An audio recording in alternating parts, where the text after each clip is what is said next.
Welcome everyone to Creating a Family, talk about infertility. Today we're going to be talking about infertility advocacy. If we want treatment for this disease to be available to as many people as possible, we all need to be advocates, or at the very least we need to understand where the threats lie. This is an important show. I am so glad you're tuning in. Here's a sample of what you're going to hear.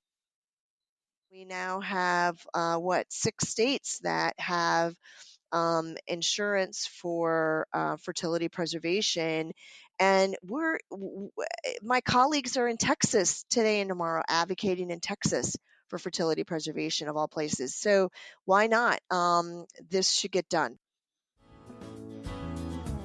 This show is brought to you by Creating a Family. We are the National Infertility Education and Support nonprofit. I'm Dawn Davenport. I'm your host. I'm also the director of Creating a Family. And you can find us and all of our resources online at creatingafamily.org. Our show is underwritten by Ferring Pharmaceutical, and they want you to know about an app called Ferticom. It is for any phone, and it's developed by reproductive psychologists Dr. Ali Domar and Dr. Liz Grill. It was designed specifically to help women address the many challenging emotional life situations that arise while struggling to conceive. They use cognitive behavior as well as relaxation techniques, and they cover over 50 specific situations. It is a great app. It's free. You can get it at ferticomapp.com. That's ferticalmapp.com. Today is our annual Infertility Advocacy Show, where we talk about all things related to the availability of treatment of the disease of infertility. We are happy to have back Sean Tipton. He is the Chief Advocacy, Policy, and Development Officer for the American Society for Reproductive Medicine, as well as Barb Collura. She is the Executive Director of Resolve, who are the National Infertility Association. Barb and Sean, welcome back to Creating a Family. We're so glad to have you back. Great to be here. Thank you. Thanks, Dawn. Well, it's good to be with you. All right, let's start with, we need to put in a plug for Advocacy Day. We're going to do it again at the end, but I want everybody to get their calendars out, because if you care about infertility and the availability of infertility, this is something you need to have on your calendar. And so Barb, tell us quickly the date for advocacy as well as the time. The Advocacy Day, I'm sorry. Advocacy Day is in Washington, D.C. It'll be May 15th and May 16th. On May 15th, if you have never been to Advocacy Day before, we'll have a new advocate training from 2:30 to 4:30, so you'll need to get to Washington by 2:30. We have a welcome reception for everyone from 5 until 7 p.m., and that's all on May 15th. You will spend the night in Washington. We start very early on May 16th. And we start with a training, which is about a 2-hour training from 8 to 10 a.m. And we'll have guest speakers, and you'll get yourself all situated for the day. And then from 10 a.m. to 5 p.m., you'll be on Capitol Hill in your scheduled meetings and other impromptu meetings that you will have with your U.S. senators and your representative. You will not be alone. You'll be grouped with people from your state, and you will have an opportunity to share your infertility or family building story and to advocate for not only infertility in general, but actual bills that are in the U.S. Congress that will help our community. So we need everybody there. This is not just for people currently on their journey. It's for anyone that cares about family building. We have about half the people there are actually professionals in this space, and the other half are people who've gone through infertility, who are still on their journey, and their friends and family. Great, thank you. All right, May 15th and 16th. I am sure that everybody has now written it on your calendar. All right, I am so excited to say that we get to start today with a massive win. It's just happened. So, in fact, Barb was telling me before the show began that it has been a whirlwind of work, and that they're, I don't know if you're celebrating or just trying to relax and get your life back after all this happened. But quickly, tell us about what is the win, Barb, and then Sean, I promise we're going to get you in here too. But let me start with Barb on the big win in New York. Yeah, this is fantastic, Dawn. And it is, when we scheduled this interview, you never know what's going to be happening. It's funny because I thought to myself that we probably would have a lot of information on what's going on at the state level when we scheduled this interview, but I really never, ever would have expected that we'd be talking about being basically done in New York. So, what has happened is the state of New York, as of March 31st, passed a bill that requires large employers in the state of New York, and I can give you exactly who it covers, requires them to offer 3 cycles of IVF to their employees, and it also requires that all plans in the commercial market, so that's large plans, small group plans, as well as individual plans, provide insurance coverage for medically necessary fertility preservation. So we now have about 2 million New Yorkers, Dawn, that'll get access to IVF, and we have about 4 million New Yorkers that'll get access to fertility preservation. And we now can say, we've been saying for, it feels like years, that we have 15 states that have a mandate for insurance, and now we can say we have 16. Yeah, and that number's a little deceiving because it's actually the 15 states, some of those included states that just have what's called a mandate to offer, like California. So I've always qualified it by saying there was only 8 states that covered IVF, and then we added Delaware. So for the last 9 months, we've been saying 9 states. Now we can say 10 states.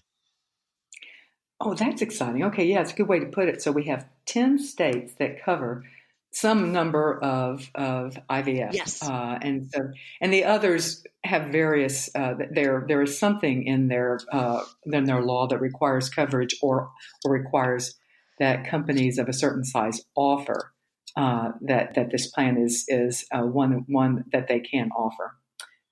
But 10 now, yeah, you're right. We really should qualify that more. It's actually a good point. Well, yay, good work. Sean, I know ASRM has been very involved with this as well. So congratulations to you and Resolve for the huge amount of work y'all have put in. Yeah, thank you. It was an interesting situation in New York, and it shows you the power of elections. There was an election in the fall, which created a more favorable environment for this to pass in New York. And, and all the states work a little differently. And in New York, we were able to get this in a budget bill, which got it done more quickly than we had anticipated. So it's quite a win and exciting sense of momentum for the whole community. Hey, Sean, and you may not know this, and that's fair.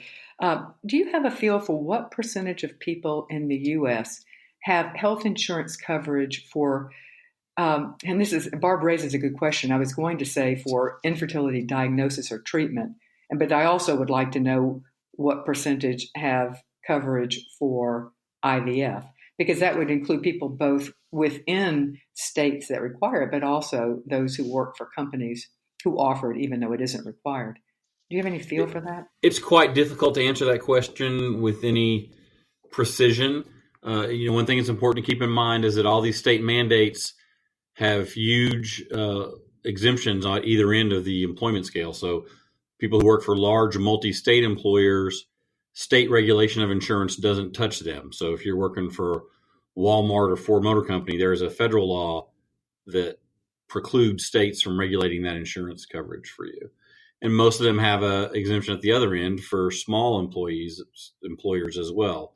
So when you say a state has passed a mandate, it's important to understand that mandate doesn't touch everybody. And of course, it only applies to people who already have health insurance, which leaves a huge number of people in this country out of the picture altogether. Yeah, that's a good point. And we just at Resolve, we're actually drafting a blog post, and it goes through the details of the New York legislation, and we specifically put a section in there that says who this does not cover. Because so often when you look at these mandates, Dawn, everyone goes, "Oh, what's the coverage?" And I actually got a phone call from a woman yesterday.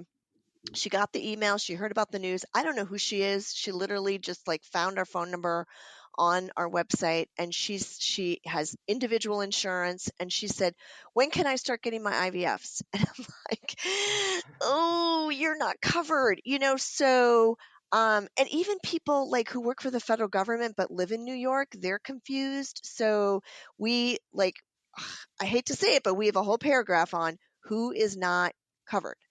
And When will that blog be up? hopefully in the next couple of days.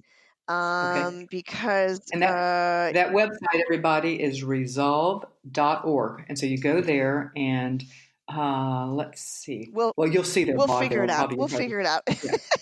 Yeah. You'll figure it out once you get to the website. But Yeah.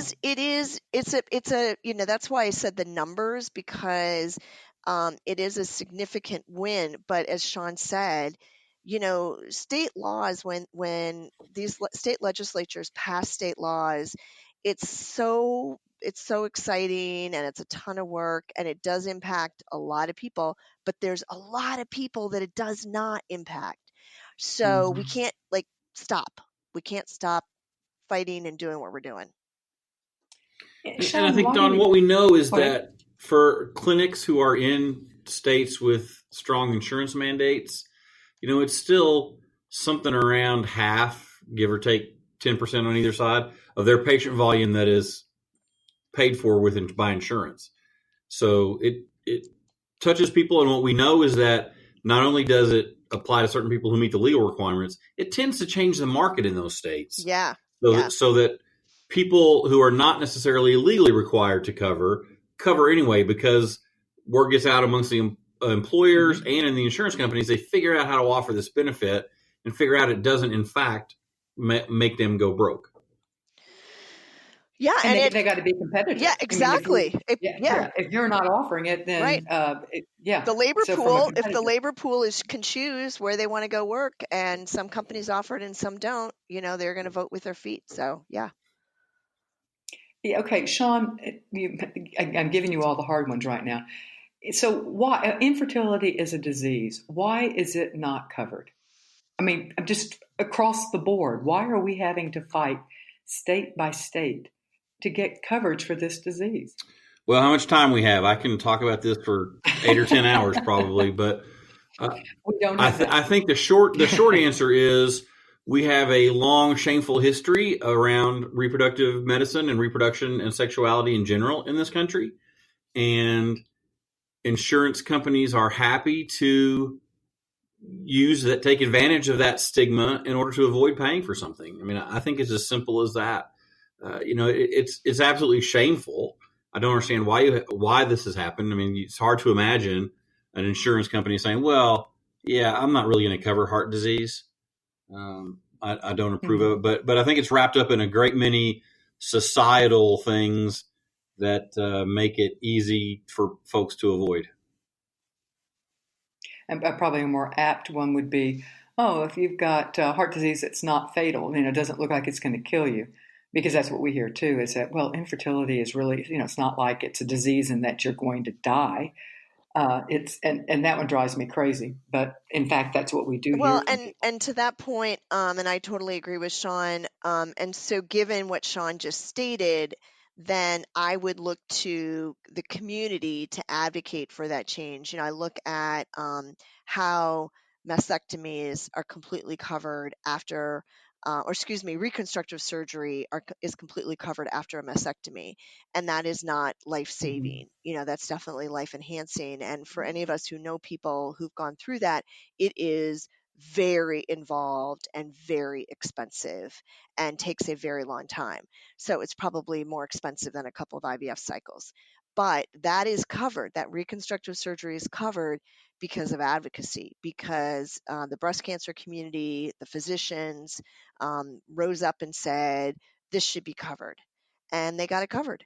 And so, so how can we take what Sean said is this long history and now raise our voices to bring about a different way of looking at it and change? So I think we have some good examples where there's been success. Yeah, and as we've got some proof now, we're already up to 10 states that cover IVF. Of the 10 states that cover IVF, do they all cover it the same way? Do they cover, you said New York covers 3 IVF cycles. Others sometimes have a lifetime limit. Is there any uniformity of what states are offering and what all of us infertility advocates are advocating for? Or is it pretty much just whatever the Wild West as to whatever the state's going to have? You want me to answer that, Sean? Oh, yeah, it's a good question. Yeah, It is. Yeah, I would you will, like and then to? I Yeah. can. It's a good segue for Sean. No, there is no uniformity, and this is a big problem because one of the things that is kind of missing is this. Yeah, and this is because IVF is a really, as you know, a very involved medical procedure. It's been very difficult to come up with a standard of care, kind of one size fits all. Here's what it Mm-hmm. looks like, and you hand that over to a legislator, and you say this is what the coverage looks like. So what has happened is each state, there's been different people involved, different drafters of legislation. In some states, I don't want to take up the whole hour, but in some states, things got put in to the insurance bills by legislators, like in the middle of the night, that didn't even make sense from a medical standpoint. And so when you leave it up to legislators, that sometimes happens.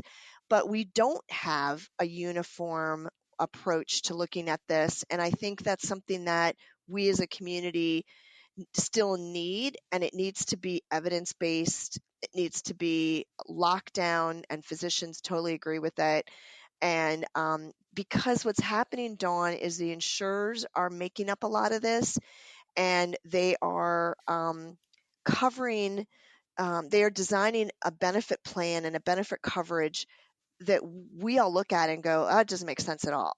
So if we're going to go in Mm-hmm. with legislation, it needs to be really solid and medically based, and that's definitely not always the case.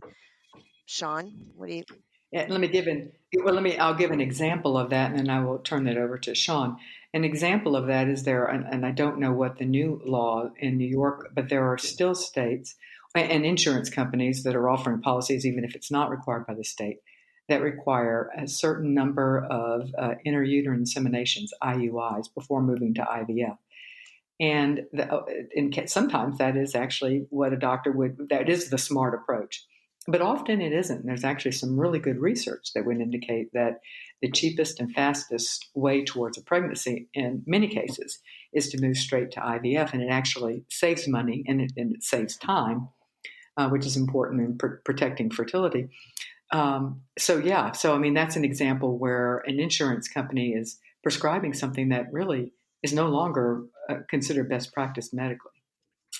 Sean? Well, and that's one of the risks. I mean, one of the reasons for the variation between the states is a time factor. So when these mandates are passed, and the technology in the mid '90s was very different than what we're dealing with today. Very true. So that's one of the dangers, in fact, of putting too much specificity into these statutes, because you were locking in something that works now that may not be the right way to proceed in 5 years. And the example you just cited is a good one. Used to be we thought you should take people through inseminations first, and now we know that's not always the case. So, look, to be blunt, we would much rather not have to pursue legislation to get insurance coverage. We would like it much better if infertility were treated like every other disease, and that is, if you have health insurance, your health insurer takes care of you. Unfortunately, that has not been the case, so we're kind of forced to go this policy route. But that's one of the downsides to the policy route, is it becomes difficult to keep up with the growing technology. And it allows for a lot of misinformation and miscommunication, and quite frankly, just ignorance of people not understanding the process. I'd ask you the question of how many people were insured. Sean, do you have a feel for it? It seems to me, and I have read some, but I haven't gotten any good statistics on this, that more companies are, even companies that are not in states that require it, are offering insurance coverage in their benefits package, undoubtedly for the reasons of wanting to be competitive in the hiring market, or maybe just compassion. Do you have am I right that more companies are offering benefits, Sean? I think it's hard to say that for sure.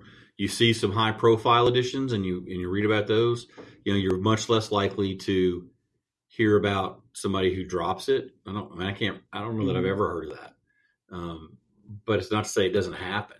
So I do think the tide is turning. I think the kind of work we're doing in public education and the kind of work you do for education around these advocacy efforts, I think that has an impact. We talked about how passing the bill can change the marketplace.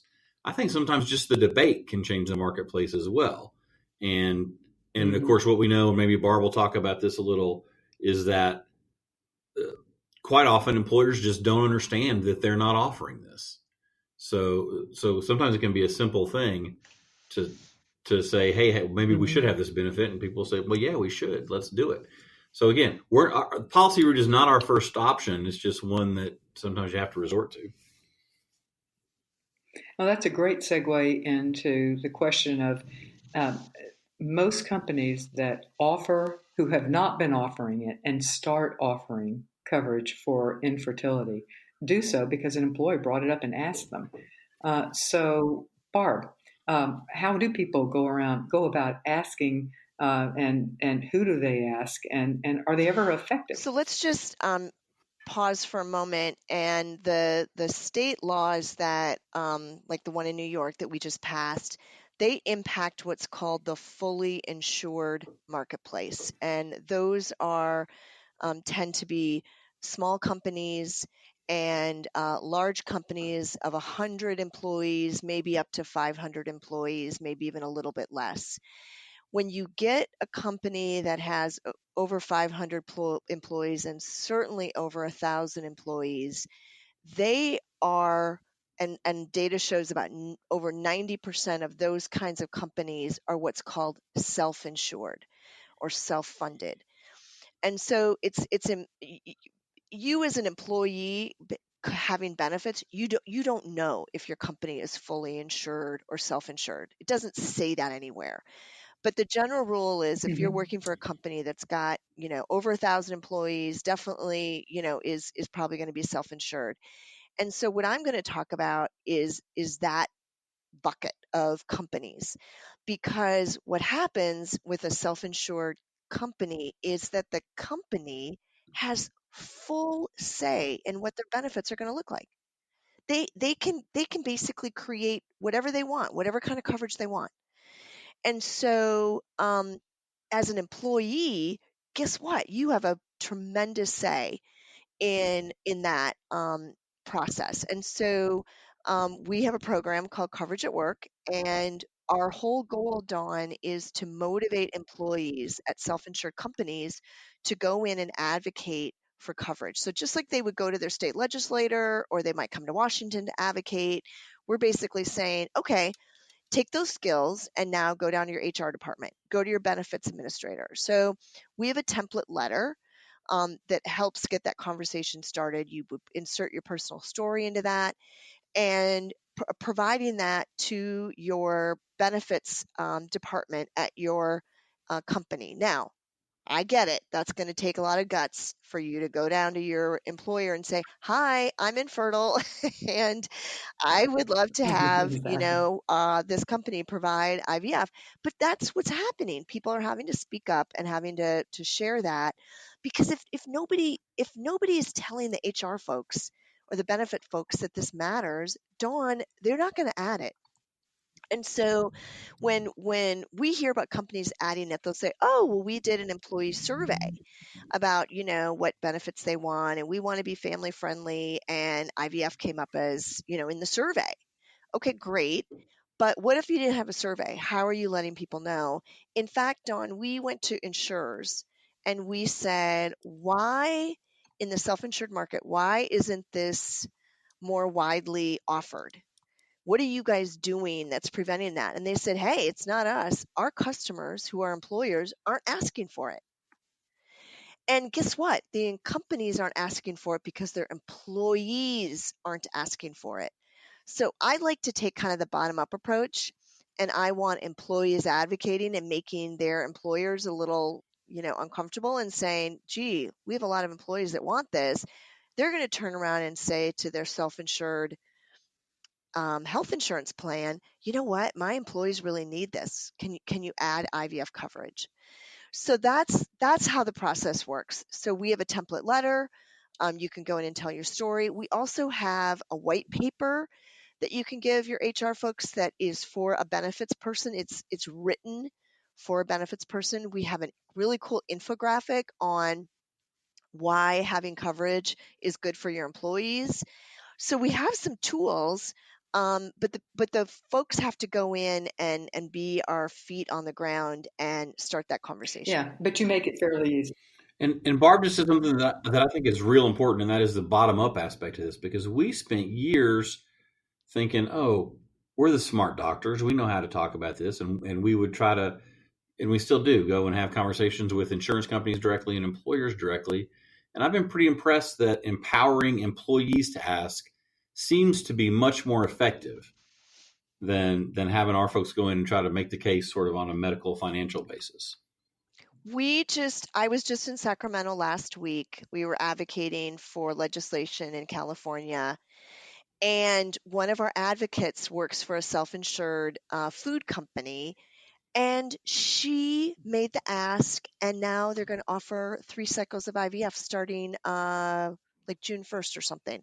She goes, yeah, I went in, I made the ask. They did a bunch of research, and it's done. And it's going to impact like 5,000 employees or something like that. I was like, oh my gosh. So it's Dawn. It's so cool when it happens. You see the fruits of your work, and you see, I guess it's not just affecting this woman; it's affecting everyone. Let me pause here to remind you that you're listening to Creating a Family, and today we're talking about infertility advocacy, and we're talking with Barb Collura and Sean Tipton. Let me remind you that this show would not, could not, wouldn't, didn't, whatever happened without the generous support of our partners who believe in our mission of providing unbiased, medically accurate information to the patient community. One such partner is Cryos International Sperm and Egg Bank.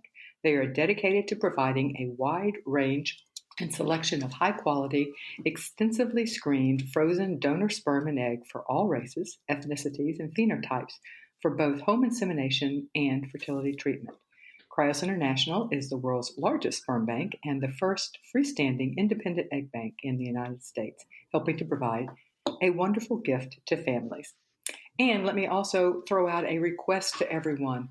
Please pop over to iTunes and give this show a rating.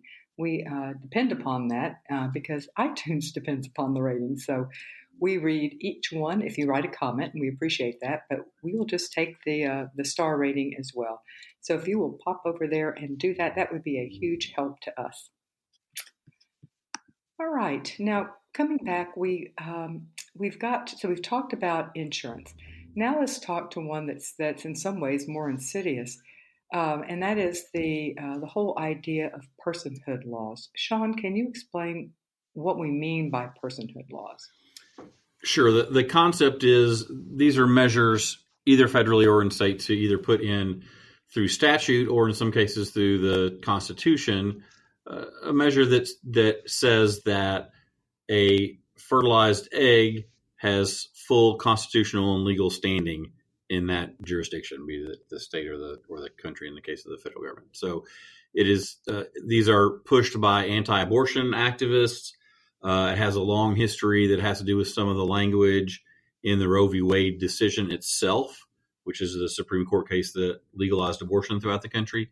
And it's an attempt to stop abortion. Now, the problem is, depending on how these things are worded, they can have a very detrimental impact on infertility treatments, specifically dealing with, because it could make it difficult or impossible to do things like that are very common, like freeze your embryo, or they take away the patient's dispositional control over their own reproductive tissue. So they're kind of scary and they can be kind of sneaky. And when the so far, when the battles have been fought out in public and worth any length of time, we have always won them. So we've won them at the ballot box multiple times in Colorado and in Mississippi, and we've won in a number of we've won a number of state legislative battles over the years.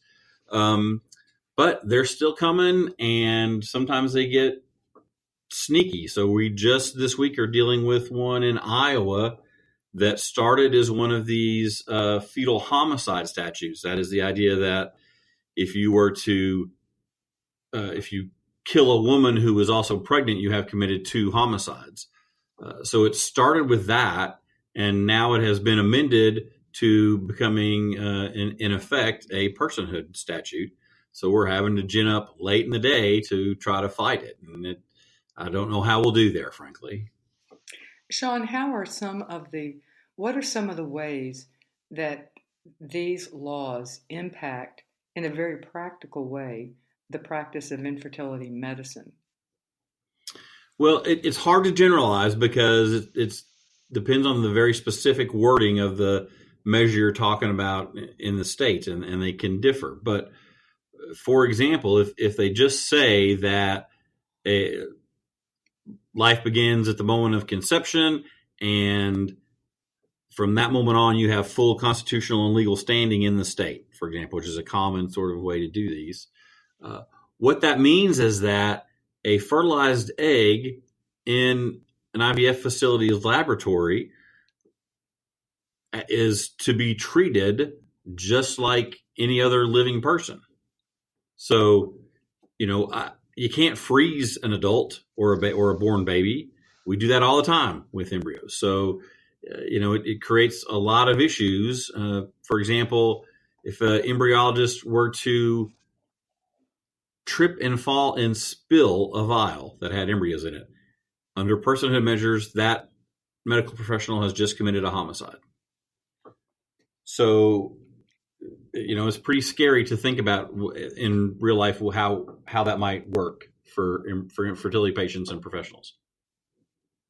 It would also impact people who have embryos remaining after they finish their family building, because I guess it depends on how the law is written, but it may preclude them from any options other than donating to another family or perpetual cryopreservation.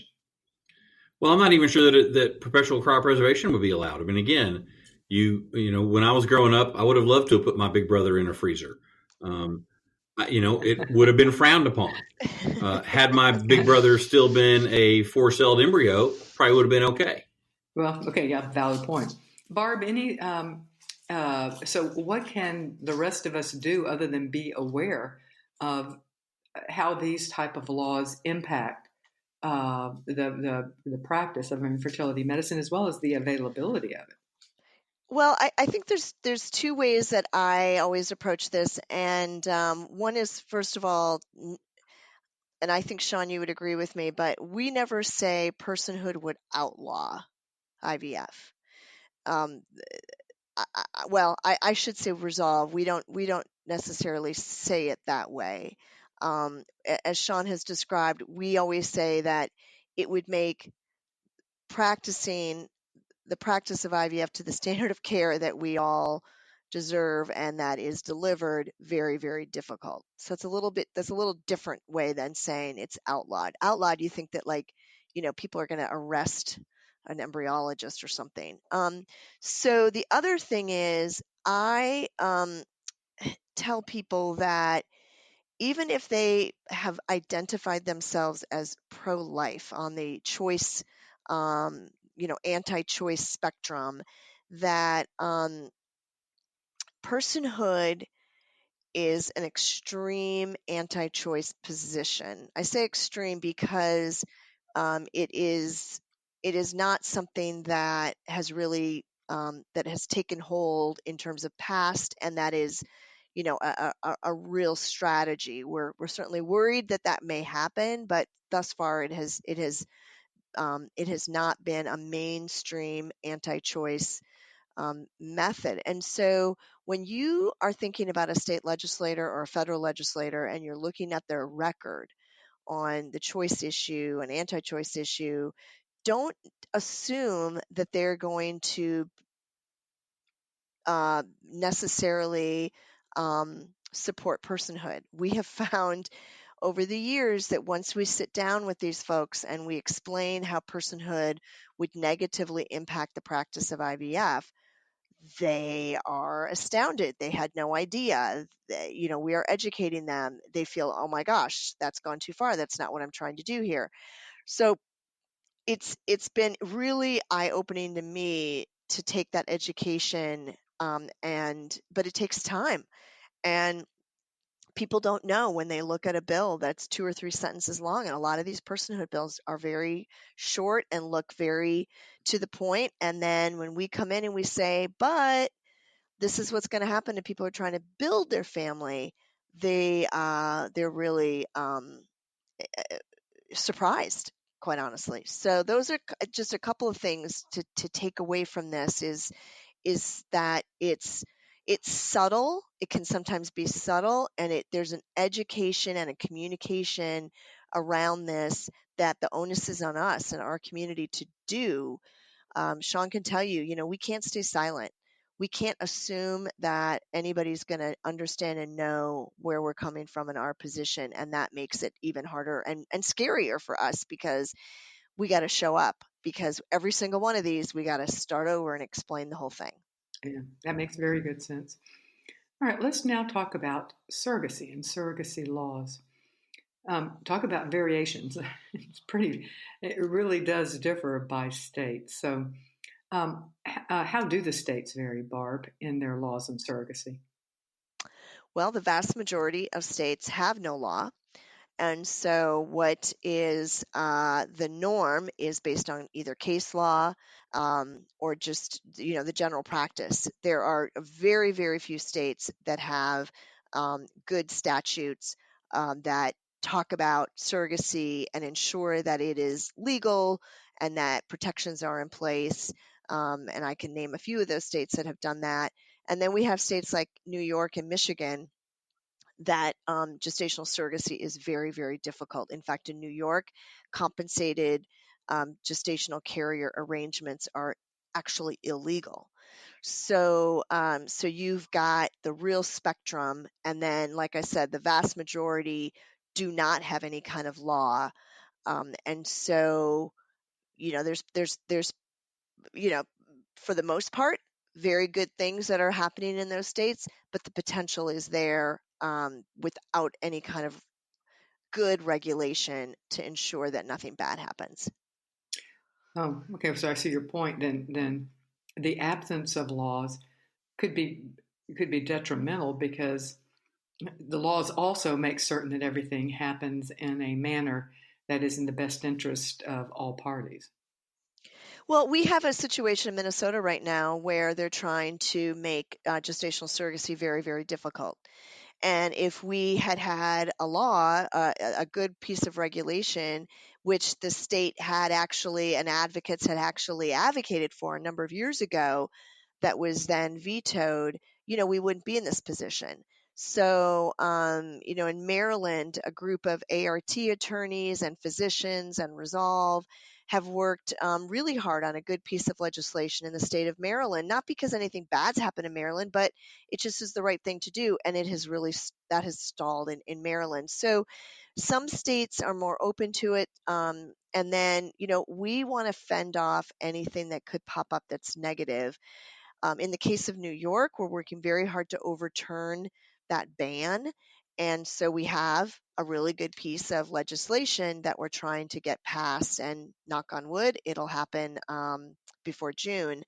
But can you imagine here in the state of New York, you can't do a compensated gestational surrogacy arrangement at all. Are there any other states where it is illegal, Barb? So Michigan has, I believe Michigan is also illegal, but I don't want to be quoted on that. Michigan, I think, is actually a little stricter even than New York. So I think the act in Michigan is illegal, as opposed to lack of a binding contract. In New York, it's only if it's compensated, I believe. No. Well, that's the case for Michigan too, but it has to do with, is the contract enforceable or is the act illegal? Right. Okay. So you can, even in New York, if it's compassionate surrogacy, you still can't have a contract, and you still can't, do any. You can't even help pay for rent if they're on bed rest or anything like that. So it is, it's not good. And so those are the two big states that come to mind, because most states are simply silent when it comes to surrogacy. Yeah. Correct. And I have to say here, Barb was talking about the Maryland case. Things work okay for people doing gestational surrogacy in Maryland.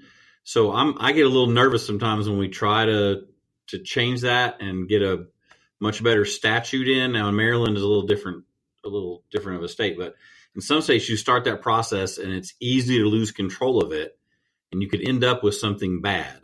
So, my general inclination is, if the case law is good and a process is working for people, let's leave it alone. And Sean, you've said that so many times, and I always have that in the back of my head. It's Sean Tipton says, and it's so true. And you also have a really great saying, being from Kentucky. It's about who brought you to the dance. Do you wanna say that one? Well, I can do my whole Southern political euphemisms talk, but in this case, one of them would be let sleeping dogs lie. So if nothing is happening bad, don't try to change it. But the concern really is, you can be well-intentioned. You can get a good member of the legislature who wants to help you, and they might not have the power to see it all the way through. And somebody could slip something bad in at the end, and you could end up in a bad place. So I really think you got to be careful there. Yeah. So, and not to belabor that point, but that has happened, Dawn. And if you have a great bill and then it gets mucked up in some committee, and all of a sudden you're like, oh my gosh, we can't support this, and you want to make sure that your bill sponsor is somebody who well, but as Sean said, has the power to basically kill their own bill, because now the train has left the station and they have to stop it. And that's the danger of legislation, period. And so you've got to walk into it, as Sean said, with knowing who your supporters are, but also just feeling like you have a lot of control, because there's so many places in that journey of that bill going through the legislative process where it can get totally lost. Well, we'll end on another Southern euphemism. If it ain't broke, don't fix it. So, yeah, so that's what we'll do. We'll say, so that's kind of the status of where we stand with surrogacy. And for those in our audience who are thinking about surrogacy, it is really important to go with an infertility or a reproductive law specialist, an art lawyer. And we have resources on our site for how to find one. But that's the person who can help you figure out how to approach it and where you live. And it's important to know that each state has separate laws. So you really do have to have an attorney. And I say this so much, I have a text expander for it. But it needs to be an attorney that specializes in reproductive law. And that is not the same thing as family law. It can be, but there are two different specialties. And so you really do need to find somebody who is up to date on what the law is in your state, and how to protect you and your future child and the surrogate. All right. Now let's talk about fertility preservation for people who are undergoing some type of medical treatment. We always think of chemo, but there are other forms of medical treatment that will impact a person's fertility. The best practice is for them to have fertility preservations. If it is a man, to have his sperm frozen, and if it is a woman, to have her eggs removed and frozen to give them fertility options in the future.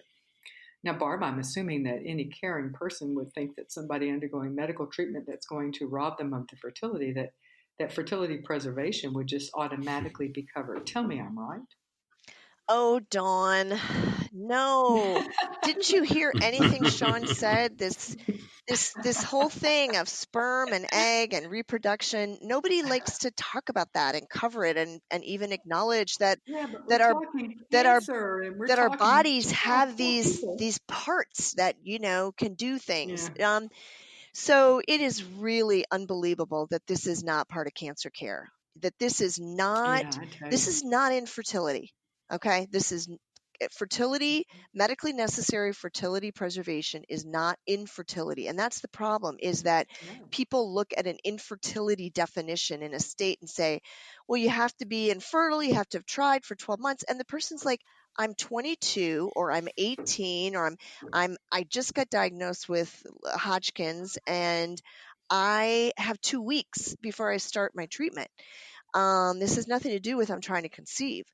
So this is about future fertility and how that, and this is what we call iatrogenic. This word iatrogenic means medically induced, meaning a medical procedure, a surgery, a drug, something that is going to be done to your body is going to cause your infertility or impair your future fertility. And so this could be even transgender medication that you're taking. This could be surgery for endometriosis. This could be radiation, as we've mentioned. So we want to make sure that that is covered by insurance. And, the example you used of cancer patients is the one that most of us all think about. And, here's the thing. Good news is people are surviving their cancer diagnoses at a young age. The survivorship is actually very high, and studies show that when they ask these young men and women, what are the important things to you when you think about survivorship? It's parenthood. Mhm. It's like number one. Will I ever be a parent? We had a gal, a 25-year-old woman at our advocacy day in New York last year. She was diagnosed with cancer when she was 18, and her dad had the foresight to say to the oncologist, hey, will my daughter ever be able to have kids? I mean, she was 18. She wasn't thinking about it, but her dad was. And she was able to freeze her eggs. So her parents paid for it. But so we've been advocating for insurance coverage for that. And as Sean said, we don't like going to the legislative route at all. Nobody relishes this, but we're doing it. And we now have 6 states that have insurance for fertility preservation.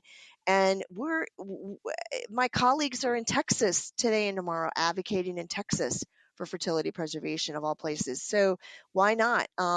This should get done. This is such a no-brainer, Dawn. This is Yeah, it's such a just plain no-brainer. kind. This is these people don't have. They're usually these decisions are having to be made in a very short period of time because they're being treated for cancer, and so there's none of this. Yeah. Take your time, figure this thing out, try for a while. And they're not ready. It actually wouldn't be smart for them to be having children right now. They've got a life-threatening disease. And the oncologists are in a hurry to start treatment, and the patients are in a hurry to start treatment, and they don't have the time to fight with insurance bureaucrats and do all. You don't have time for an appeals process when your claim is denied. Exactly. In this situation. So again, sometimes the only thing to do is to pursue a legislative mandate for it.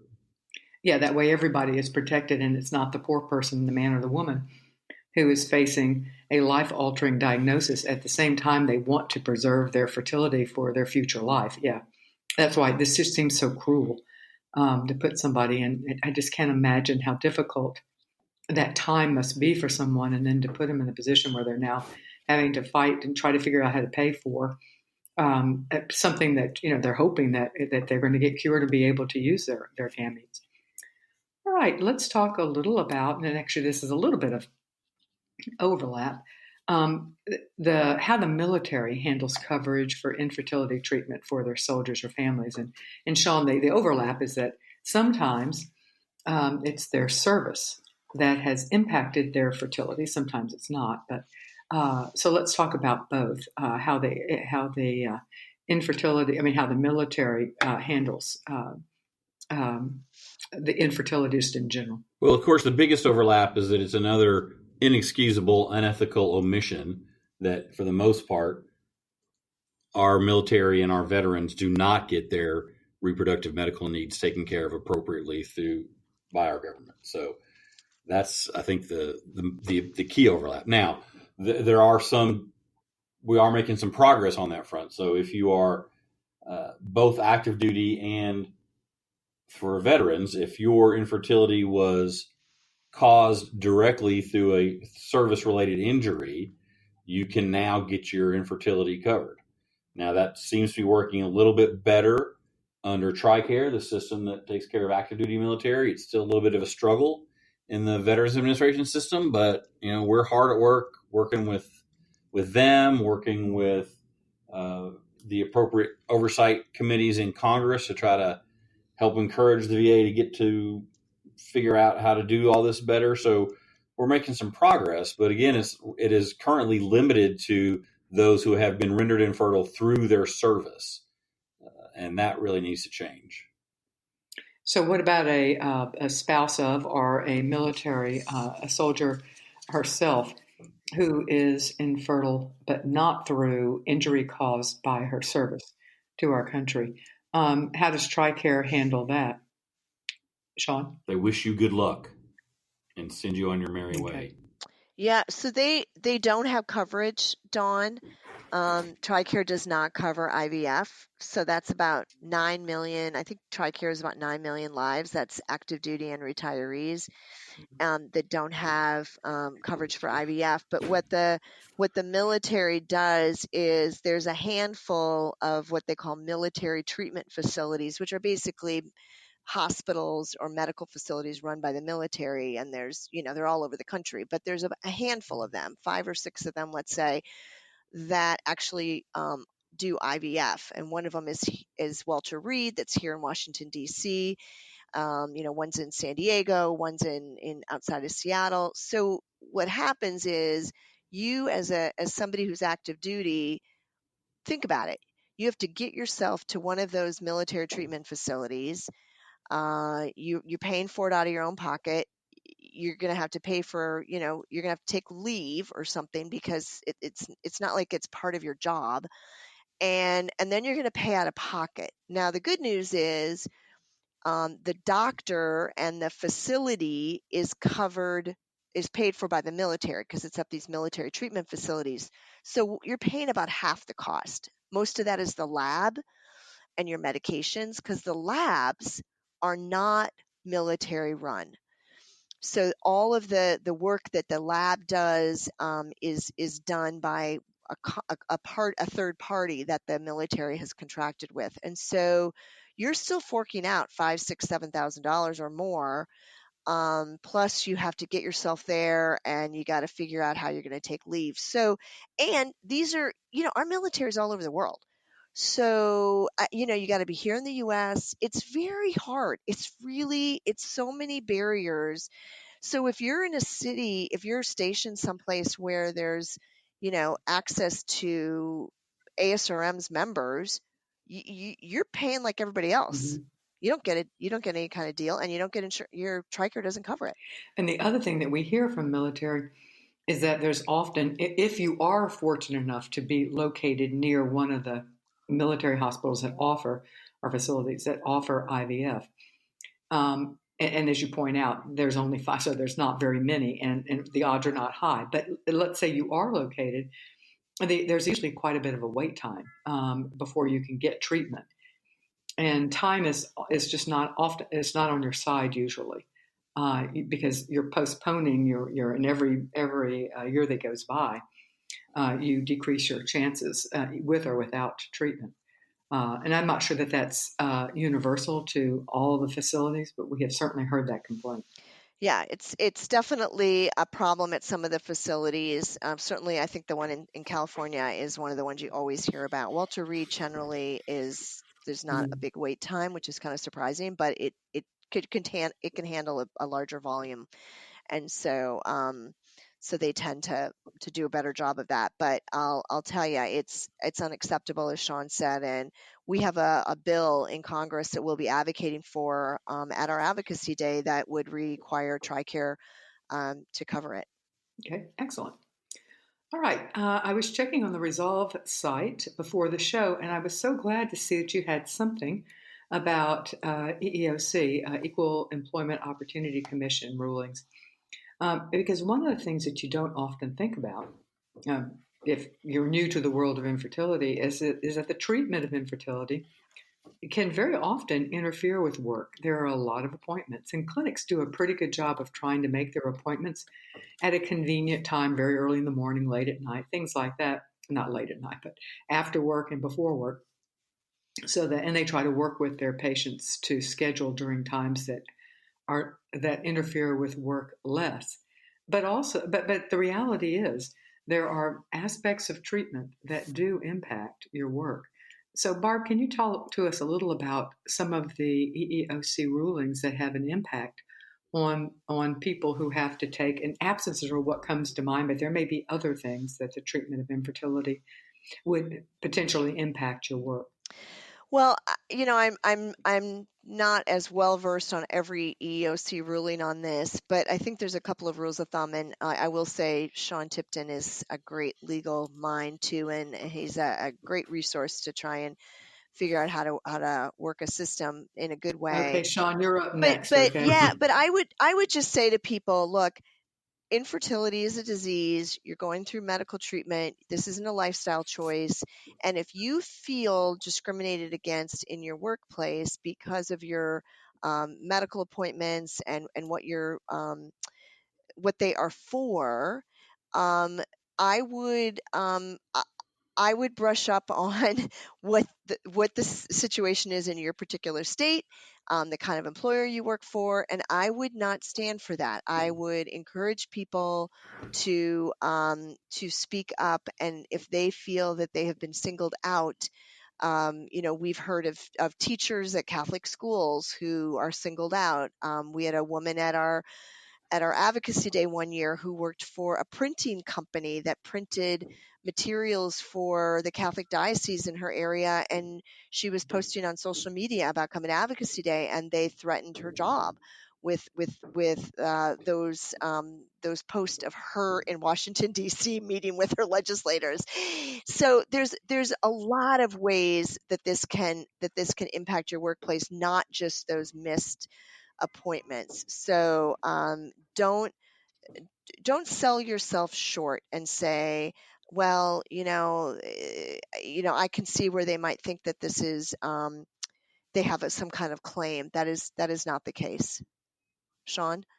Well, so the issue is that the courts and the EEOC have found that not making accommodations for people who are in the midst of treatment violates part of the Americans with Disability Act and parts of the Pregnancy Discrimination Act. So you're trying to get pregnant. Therefore, the question is, does the Pregnancy Discrimination Act apply?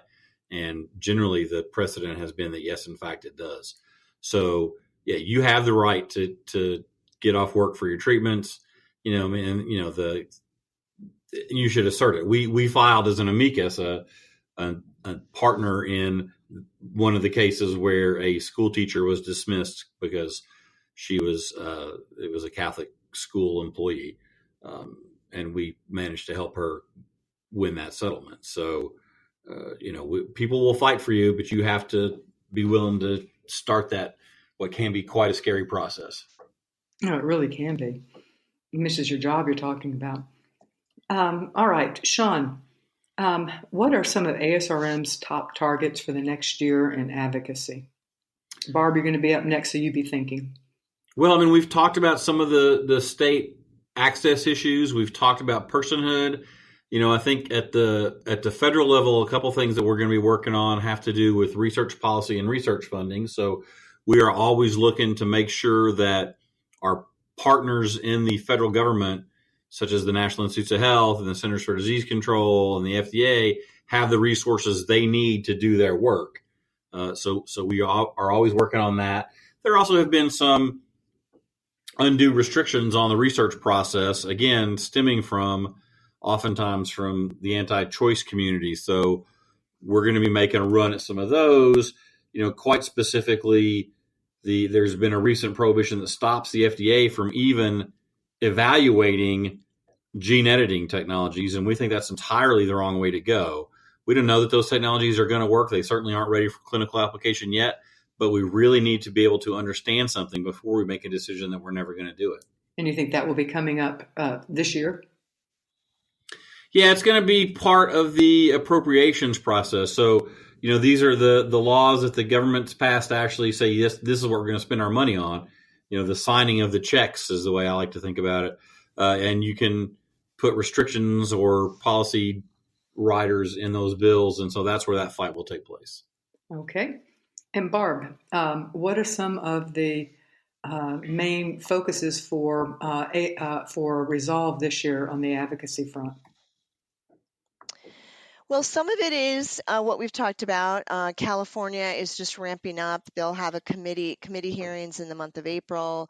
Their legislative session goes until like August or something, July or August. So we have a couple of bills in the California state legislature that we're heavily advocating for, and we want to get a lot of progress this year. And then we want to really, there's a lot popping in Congress. Aaron Kramer, who works in Sean's office, has just been has been fielding calls and emails left and right from members of Congress. And, with the House of Representatives controlled by Republicans, we have a very, very good chance of getting our big IVF for Vets bill passed in this session. So that's 2019 and 2020.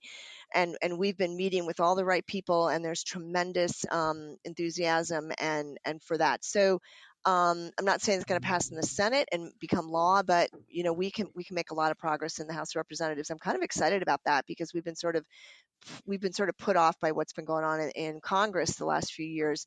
And then surrogacy in New York, we have until June. We'd like to get that done.